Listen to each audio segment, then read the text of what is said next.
ఒక్కసారి కొమ్మూరి గోల్డ్ కి కాల్ చేయండి. తాకట్లో ఉన్న మీ బంగారాన్ని విడిపించి మార్కెట్ ప్రైస్ కి వాళ్ళు కొనుక్కుని మిగతా డబ్బులు మీకు ఇచ్చేస్తారు. వెల్కమ్ బ్యాక్ టు మనం టీవీ. నేను మీ పవన్ బెస్వాడ. మనం టీవీలో మనం గతంలో కూడా మాట్లాడడం జరిగింది. మనం టీవీ వీడియోలోనే శేఖర్ భాషా గారు కూడా కరాచీ బేకరీ గురించి క్లియర్ కట్గా చెప్పడం జరిగింది. పహల్గాం ఉగ్రదాడి జరిగింది. ఆ మోటో ఏంటి? భారతీయుల మధ్య మత ఘర్షణలకు రేవెత్తించడమే ఆ ఉగ్రదాడి యొక్క మాస్టర్ ప్లాన్. అయితే అది నిజమవుతుందా అనే భయాందోళనలు వ్యక్తమవుతున్న నేపథ్యంలో ఇప్పుడు భారతదేశంలో ముఖ్యంగా తెలుగు రాష్ట్రాల్లో ఉన్న పాకిస్తాన్లో ఉన్నటువంటి ఒక ప్రత్యేకమైన నగరం పేరుటున్నటువంటి కరాచీ బేకరీని దానిపైన దాడి చేయటం, బజరంగ్ దళ్ నాయకులు శంషాబాద్లో ఉన్నటువంటి కరాచీ బేకరీ పైన దాడి చేయటం ఇప్పుడు చర్చనీయాంశం అవుతుంది. దీనిపైన మాట్లాడదాం. దానికంటే ముందుగా కరాచీ బేకరీ డీటెయిల్స్ కూడా మీకు చెప్తాం. మరొకసారి శేఖర్ భాషా గారితో మాట్లాడదాం. సార్ నమస్తే. నమస్తే. కరాచీ బేకరీ డీటెయిల్స్ మీకు ముందు ఒకసారి చెప్తా. దానికి ముందు ఈ వీడియోలో వాళ్ళు ఏ నినాదాలు పెట్టుకుంటూ ఒకసారి కరాచీ బేకరీ మీద దాడి చేస్తున్నారో ఒకసారి విందాం.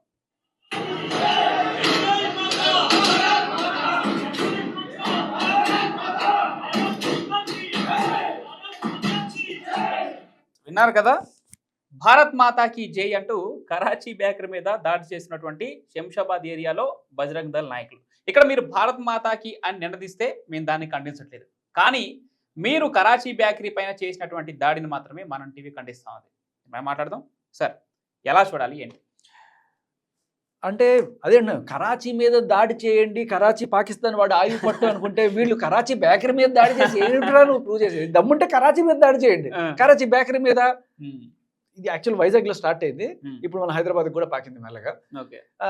ఎలా ఉంటుందంటే మీకు ఆంధ్ర తెలంగాణ సపరేషన్ అయిపోయినప్పుడు సరే అయిపోయింది, ఇప్పుడు ఏదో ఎవరి పాటికి వాళ్ళు ఉంటున్నారు బానే. ఇప్పుడు ఆంధ్రజ్యోతి అని ఉంది, అది తెలంగాణ జ్యోతిని పెట్టాలి, నువ్వు ఆంధ్రాని ఎట్లా పెడతావు అని చెప్పి అడిగితే ఎట్లా ఉంటుంది? లేకపోతే ఆంధ్ర బ్యాంక్ ఉంది, ఆంధ్ర బ్యాంక్ తీసేసి ఇట్లా పెట్టాలంటే కొన్ని కొన్ని వాడు కూడా మార్చుకున్నాడు, యూనియన్ బ్యాంక్ అని పెట్టేట్టు ఉంటుందని చెప్పేసి. మరి ఈయన ఆంధ్రజ్యోతి తీసేసి తెలంగాణ జ్యోతిని పెట్టాలా? బేసికల్లీ ఏంటంటే ఆ పేరుకి దీనికి ఎటువంటి సంబంధం లేదు. యాక్చువల్గా మీరు అందరూ తెలుసుకోవాల్సింది ఏంటంటే ఇంకా డెప్త్లోకి వెళ్తే కరాచీ అనేది సింధ్ ప్రాంతంలో ఉంది. సింధ్ ప్రాంతం మనం చేసిన ఆపరేషన్ సింధూరు జనగణ మన గీతంలో ఉన్నది సింధు, మన హిందూ మతం రావడానికి కారణమైంది సింధు. అసలు సింధు దానికి ఆయువు పట్టే కరాచీ. అన్ఫార్చునేట్లీ మన పార్టీషన్ లో మనం దక్కించుకోలేకపోయాం మన సింధుని. ఆ సింధులో ఉన్నదే హైదరాబాద్, ఆ హైదరాబాద్ పక్కనే కరాచీ. అక్కడ ఒక హైదరాబాద్ ఉంది పాకిస్తాన్ లో, ఇక్కడ ఒక హైదరాబాద్ ఉంది. మరి ఇప్పుడు ఏం చేస్తారు? హైదరాబాద్ బోర్డును కూడా కొడతారు ఎట్లా పోయి? యాక్చువల్గా గత వీడియోలో కూడా ఈ కరాచీ బేకరీ హిస్టరీ గురించి మీకు చెప్పడం జరిగింది. మళ్ళీ ఒకసారి చెప్పే ప్రయత్నం చేస్తా. 1947 తర్వాత పాకిస్తాన్లో కరాచీ నుంచి భారత్కు వచ్చినటువంటి కుబ్జంద్ రామనాని అనే వ్యక్తి 1953లో హైదరాబాద్లో ఒక చిన్న దుకాణం పెట్టుకున్నాడు. అది 1960కి నెక్స్ట్ లెవెల్కి వెళ్ళింది. దానికి కరాచీ అని పేరు పెట్టుకున్నాడు. హిందూ యాక్చువల్గా సింధీ అంటారు ఆయన. ఓకే, అతను ఒక హిందూ. ఇక్కడ క్లియర్గా చెప్పడం జరిగింది మనకి. అయితే ఇక్కడ స్పెషాలిటీ ఏంటంటే కరాచీలో ఉండే సింధీ సంస్కృతి, వాటి రుచులను ఆ బేకరీలో తెలియజెప్పాలనుకున్నాడు. ఆ బేకరీలో వచ్చినటువంటి కస్టమర్స్కి అందించాలనుకున్నాడు. దానికి కరాచీ బేకరీ అని నామకరణం చేశాడు. ఇప్పుడు 1960 నాటికి అది నెక్స్ట్ లెవెల్కి వెళ్ళింది. మనం చెప్పుకున్నాక నెక్స్ట్ లెవెల్కి వెళ్ళడం జరిగింది. ప్రస్తుతం కరాచీ బేకరీ ఓనర్స్ ఎవరు తెలుసా? వాళ్ళు కూడా హిందువులే. రాజేష్, హరీష్, రామ్నాని ఓనర్స్గా ఉన్నారు. ఇది దాని చరిత్ర. అండ్ మీకు ఇంకొక విషయం చెప్పనా సార్, కొంతమంది వెజిటేరియన్స్ ఓకే కేక్లో ఎగ్గేస్తారని చెప్పి చాలాసార్లు అన్ని బేకరీల్లో తీసుకోరు. అవును. బట్ నేను కూడా అందులో ఒకటి, ఎగ్గేస్తే కనీసం కేక్ కూడా ముట్టుకున్నాను. ఓకే, అందుకని ఏ బర్త్డేలు వచ్చినా ఎవరైనా సరే నేను ఆల్ ద వే కరాచీ బేకరీకి వెళ్ళి తీసుకుంటాను. ఎందుకు అంటే అక్కడ ఎగ్లెస్ కేక్లు వేస్తారు. ఒకవేళ కనుక మీరు అనుకున్నట్టుగా మతపరమైన ఏదైనా ఉంది అంటే అక్కడ మీరు గమనించాల్సిన వాళ్ళ ప్రాక్టీస్లు కూడా ఏ కేక్లోని ఎగ్ కూడా ఇవ్వరు. సరే ఇంకా మిగతావన్నీ పక్కన పెట్టేసారు. వాళ్ళ ఈ సింధీ కల్చర్ నుంచి వచ్చిన వీళ్ళు ఎవరైతే ఉన్నారో వాళ్ళు ఇప్పటికీ మన హైదరాబాద్లో సింధీ కాలనీ ఒకటి ఉంటుంది. అక్కడి నుంచి వచ్చిన సింధీ హిందూస్ వాళ్ళు. అదే మీరు పాకిస్తాన్లో ఉన్న సింధ్ ప్రాంతానికి వెళ్తే ఇప్పటికీ బోల్డ్ అంతమంది హిందువులు ఉంటారు అక్కడ. అండ్ ఆ సింధీ కాలనీలో ఆ సింధీలో నుంచి వచ్చిన వాళ్ళల్లో ప్రముఖులు నాకు తెలిసి ఎల్కే అద్వానీ కూడా అటు సైడ్ ఎమిల్స్ అంటారు వాళ్ళు. సింధ్లో అమిల్ కాలనీస్ సపరేట్గా ఉంటాయి. అక్కడ ఉండే వాళ్ళ తర్వాత వీళ్ళు కొంతమంది టార్గెట్ చేసిన వాళ్ళకి ఇంకా సేఫ్టీ సెక్యూరిటీ అక్కడ పాకిస్తాన్ హైదరాబాద్లో ఉంది. అలా సో నేను అనేది ఏంటంటే జస్ట్ పేరు చూసి అలా అలా అయితే ఇక్కడ చైనీస్ అని కనబడుతుంది, దాన్ని కూడా గట్టి కొడుతున్నాడు. లేక అసలు మనం టీవీ తరపున మేము ఒక స్ట్రైట్ క్వశ్చన్ అడగదలుచుకున్నాం. 1953లో స్థాపించబడింది, అంటే ఆఫ్టర్ ఇండిపెండెన్స్ జరిగింది. దాదాపుగా 70 ఏళ్ల పైన అవుతుంది స్వాతంత్రం వచ్చి మనకి. అప్పటి నుంచి వచ్చినటువంటి ప్రభుత్వాలు చేతులు కట్టుకొని లేవు కదా. కరాచీ బేకరీని పాకిస్తానీ బేకరీ, ఆ పాకిస్తానీ కార్యకలాపాలు ఇండియాలో జరుగుతుంటే ఎవరు చేతులు కట్టుకొని కూర్చోలేరు, లేదంటే కళ్ళ గంతలు కట్టుకొని కూర్చోలేదు. నిజంగా ఆ టచ్చే ఉండుంటే ఈ కరాచీ బేకరీకి ఎప్పుడో దీన్ని నిషేధించే వాళ్ళు, ఇక్కడ నుంచి పారద్రోలేవారు. ఈ మాత్రం సెన్స్ లేకుండా మీరు 50 దాకానే వెళ్తున్నారు. 1953 బేకరీ స్టార్ట్ అని.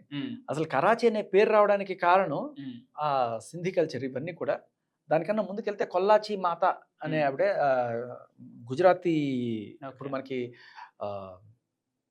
పోచమ్మ, ఎల్లమ్మ ఇలా ఉంటారు కదా, గ్రామ దేవతల టైప్. అలా నేను ఒకసారి అది కూడా మీకు చూపిస్తాను. కొల్లాచి మాయి అని అంటారు అనమాట. ఇక్కడ మనం ఆలోచించాల్సింది అంటే, స్టార్టింగ్ లో మనం చెప్పుకున్నట్టు ఉగ్రదాడి ఏ మోటోతో జరిగింది, భారతీయుల మధ్య, అంటే అక్కడ మతం అడిగి మీరు అమాయక పర్యాటకుల మీద కాల్సుట్లు జరిపి మీరు భారతీయులకు ఏం సందేశం ఇవ్వదలుచుకున్నారు ఉగ్రవాదులు అంటే, ప్రతి భారతీయుడు జ్ఞానోదయం కావాలి. ఎందుకంటే మత ఘర్షణలు చెలరేగాలి ఈ దేశంలో, హిందువుల పైన దాడి చేశారు ముస్లిమ్స్ అంటే, ఇక్కడ ఉన్నటువంటి హిందువులు ముస్లింలపై దాడి చేస్తే హిందూ ముస్లింల మధ్య అదొక వార్లాగా మారుతుందని వాళ్ళు ఆశించారు. కానీ భారతీయులమంతా ఒక్కటే అని చెప్పి మనం చాటి చెప్పడం జరిగింది. ఈ రోజు ఇట్లాంటి దాడులు దానికి వ్యతిరేకం. ఇగో ఇక్కడ Mai Kolachi, according to local legend, అక్కడ పాకిస్తాన్ లో was a fisher woman who settled near the delta of Indus river. Sindhu నది ఒడ్డున సెటిల్ అయిన oldest area of Karachi to start the community. ఆ కమ్యూనిటీ నుంచే ఈ కరాచీ అనేది రావడం జరిగింది అనమాట. So this village was named after her bravery who jumped into the sea to save her son. అప్పుడు ఏదో ఒక చిన్న లెజెండ్, కొడుకుని రక్షించుకోవడానికి సముద్రంలో దూకేసిన కొల్లాచి అనే ఆవిడ కథ. ఆ కొల్లాచి నుంచి కరాచీ రావడం జరిగింది.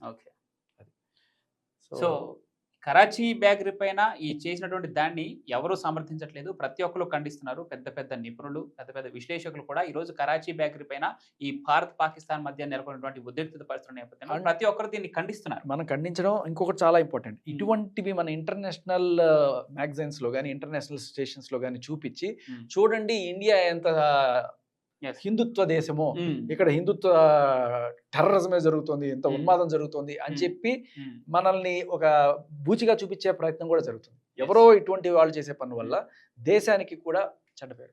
ఇది మీ వ్యక్తిగత గుర్తింపుల కోసం దయచేసి దేశం యొక్క సెన్సిటివ్ టాపిక్స్ దయచేసి ఆడుకోవద్దు. ఎవరు ఇట్లాంటి వాటిని ఖచ్చితంగా ఖండించాలి, ప్రతి పౌరుడు ఖండించాల్సిన అవసరం ఉంది. మీ దగ్గరలో ఎలాంటివి జరిగినా ఖండించాలి, దాన్ని తిప్పికొట్టే ప్రయత్నం చేయాలి. మేమంతా ఒక్కటే అని చాటి చెప్పే ప్రయత్నం మీరు చేయండి. మా తరపు నుంచి మేము చేస్తాం. జై హింద్. జై హింద్.